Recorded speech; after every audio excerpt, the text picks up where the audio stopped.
আজকে আমাদের কাজিরাঙাতে লাস্ট, আজকে আমরা মা কামাখ্যা মন্দিরের উদ্দেশ্যে রওনা দেব।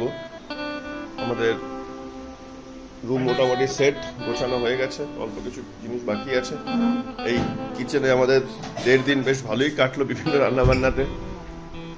প্রলয় আর জয় সিদ্ধার্থর সমরেশের অধীনে এইবার আমাদের রওনা দেওয়ার পালা। সব সেট হয়ে গেছে মোটামুটি, খুব ভালোই লাগলো। কালকের দিনটা তো খুবই ভালো ছিল, শুরুর থেকে সাফারি, তারপরে এখানে লোকাল কমিউনিটি বিহু ফেস্টিভ্যাল বাড়িতে এসে এখানকার ওনারদের সাথে সেলিব্রেট করলো, আমরাও সেখানে একটু যোগদান করেছিলাম। তো বেশ ভালোই কাটলো আর কি।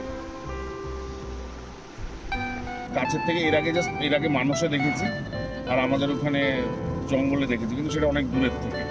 মানুষের এক্সপিরিয়েন্সও অসাধারণ, আর এখানে নাম্বার অফ গন্ডার্স অনেক বেশি। সেকেন্ড হলো ওই হক বিয়ারের একটা অসাধারণ ব্যাপার আছে।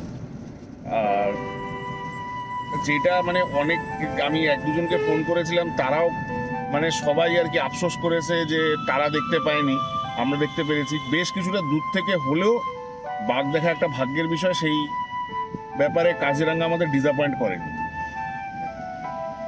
আর বন্ধুরা মিলে যে কোনো জায়গায় গেলেই তো সেই মানে যে জায়গায় যাও সেটাই আনন্দের, আর সেটা সবসময় হয়ে থাকে। আমরা এরকম আনন্দেই আমাদের চায়ের যেই ঠেকটা, সেখানেও এরকমভাবে আনন্দের সাথে আড্ডা মারি। আর এইখানে এতটা সময় একসাথে, সেটা সবার প্রচণ্ড রকম বন্ডিং আর টিউনিং না হলে জিনিসটা এত স্মুথলি হয় না। তো সেই বিষয়টা মানে এই জিনিসটাই আমাদের এই রোড ট্রিপের ফলে যেটা হয়েছে, মানে নিজেদের মধ্যে বন্ডিংটা মারাত্মক রকম, আন্ডারস্ট্যান্ডিংটা মারাত্মক রকম হয়েছে। একটা মেশিনের মতন আমরা সবাই চলেছি উইথ ইমোশন, যে এটা করে নিচ্ছে ওটা করে নিচ্ছে, কাউকে কিছু বলে দিতে হচ্ছে না। সেই রকমভাবে কাজ ভাগ যে আমরা প্রচণ্ড রকমভাবে করেছি সেটা না। বুয়া নিজের দায়িত্বে সমস্তটা করেছে, প্রলয় রান্না করেছে, সিদ্ধার্থ প্রতীক বাজারঘাট করেছে, পরিষ্কার করেছে জায়গাপত্র। হ্যাঁ, সবাই যে যার মতন করে সুন্দর করে জিনিসটা অর্গানাইজড হয়েছে।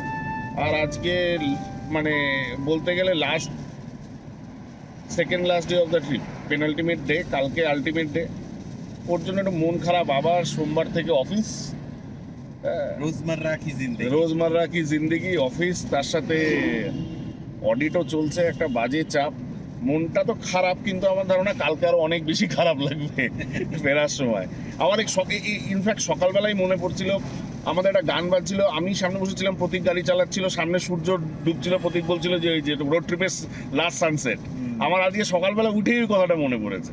গত বছর রায়গঞ্জের থেকে ওই ফ্লাইওভারটার উপর দিয়ে। হ্যাঁ, ওই আজকেও আমার মনে হচ্ছিল এই তো কালকেই রোড ট্রিপের লাস্ট সানসেট হবে। মনে হচ্ছিল যে গতকালকেই তো সেই সকালবেলা ধাবাতে বসে একটা অসাধারণ ব্রেকফাস্ট করলাম, হ্যাঁ, সবাই মিলে। যাই হোক, মানে every good thing comes to an end, যাতে নেক্সট ইয়ার আবার ভালো মতন আমরা একটা নতুন জায়গায় যেতে পারি উইথ নিউ চ্যালেঞ্জেস।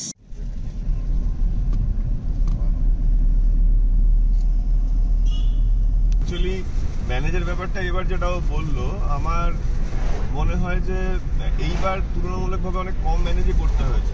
কারণটা এটা যে প্রথমবার গত বছর যখন আমরা রোড ট্রিপ করছিলাম, সেইবারের অনেক মানে যে ধরনের নতুন এক্সপিরিয়েন্স ছিল, সবটাই স্ক্র্যাচ থেকে শুরু হয়েছে।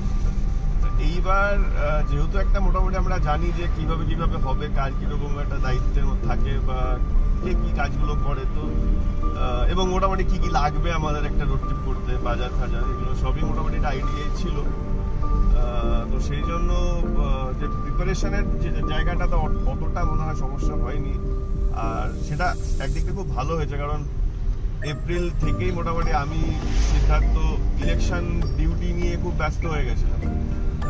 এবং আমাদের যে জায়গাতে আমরা থাকি এবং কাজ করি, সেখানে 19 এপ্রিল ইলেকশন ছিল, এবং মোটামুটি গোটা এপ্রিল মাসটাই ট্রেনিং এসব নিয়ে চলে গেছে।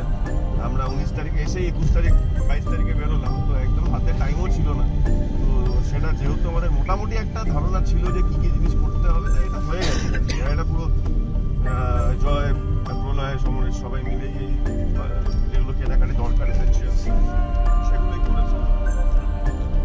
আর হ্যাঁ, আমি ওই কথাটাই বলবো যেটা জয় এবং সিদ্ধার্থ বললো, যে বিসর্জনের বাজনা শুরু হচ্ছে আর কি, আস্তে আস্তে বাজা। বাট সেটা তো ঠিকই যে এটা শেষ করে আবার নতুন জায়গায় নতুন প্ল্যানিং, নতুনভাবে রোড ট্রিপের কুচকাচ আলোচনা এগুলো চলতে থাকে। আলটিমেটলি মোটামুটি ফেব্রুয়ারি মার্চ থেকে স্টার্ট হয় যে কীভাবে কী হবে আর কি। সেটা নিশ্চয়ই হবে, আগামী আরেকটা ভালো জায়গা নিশ্চয়ই যাবো। এবারে আমরা একটা অনেক দিকে প্রথমে আমরা গেলাম ওয়েস্টের দিকে, এবার আমরা ইস্টের, পরের বার অন্য একটা জায়গায়। তো এবং ভালো এক্সপিরিয়েন্স তো ডেফিনেটলি, এই জন্যই বারবার আমরা সবাই এত এক্সাইটেড থাকি এটার জন্য। আরও বেটার এনরিচড হই সবাই সবার সাথে শিখে টিমের মতো ব্যাপারটাকে। আশা করবো আগামী বছর আরও বেটার হবে, আরও ভালো হবে। আমরা এসে পৌঁছেছি গৌহাটি শহরে। এখন বাজে বেলা 2:30। আমরা 9:45 রওনা হয়ে 2:30 গৌহাটি পৌঁছে গেছি জোরবাটের রাস্তা ধরে। এখন আমরা এগিয়ে চলেছি আমাদের আজকের গন্তব্য কামাখ্যা মন্দিরের উদ্দেশ্যে। সম্ভবত 2-3 কিলোমিটারের মধ্যেই মন্দিরের গেটের কাছে আমরা পৌঁছে যাব। সেখান থেকে আমরা নীলাচল পর্বতে দেবী নীল পর্বতবাসিনী হয়ে আছেন তার কাছে আমরা পৌঁছে যাব। আপনাদের সাথে আমরা সবটাই শেয়ার করে নেওয়ার চেষ্টা করব। আমরা যাচ্ছি নীলাচল পর্বতে দেবী কামাখ্যা মন্দিরের দিকে। মন্দিরের মেন গেট ক্রস করে আমরা এবার পাহাড়ের দিকে উঠে যাব। হ্যাঁ, শাস্ত্র অনুসারে দেবীর ভৈরব হলেন উমানন্দ।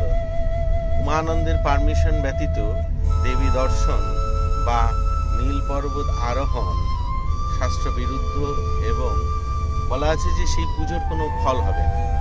আগে ভৈরবের পুজো, তারপরে মূল দেবীর পুজো, এমনটি বলা আছে। কিন্তু সবার পক্ষে তো সম্ভব হয় না সবসময় গিয়ে যে উমানন্দ শিবকে দর্শন করে আসা। এই জন্য আমরা মনে মনেই সবাই প্রার্থনা করব তার কাছে যে তিনি যেন আমাদের দেবী দর্শনের অনুমতি দেন। আজকে রাত্রে আমরা নীল পর্বতেই অবস্থান করব, এখানেই রাত্রিবাস করব। সুতরাং নীল পর্বত বাসের অনুমতিও আমরা সবাই মনে মনে উমানন্দ ভৈরবজির কাছে চেয়ে নিচ্ছি। কারণ কোন দেবী পীঠের মূল রক্ষাকর্তাই হচ্ছেন তার ভৈরব। এখানে দেবী কামাখ্যার ভৈরব হিসেবে রয়েছেন উমানন্দ শিব। আমরা কামাখ্যার পার্কিংয়ে গাড়ি রাখছি, গাড়ি রেখে তারপরে আমাদের মন্দিরের দিকে যাওয়া।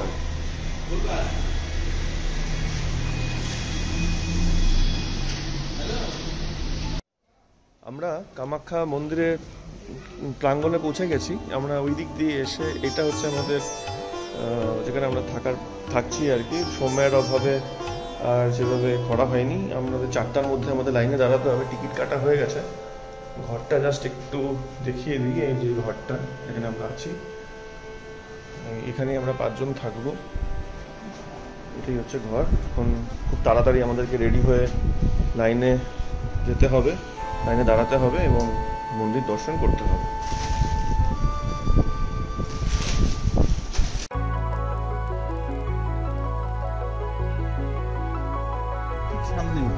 আমরা ফাইনালি গাড়িতে বসে রওনা দিলাম জলপাইগুড়ির উদ্দেশ্যে।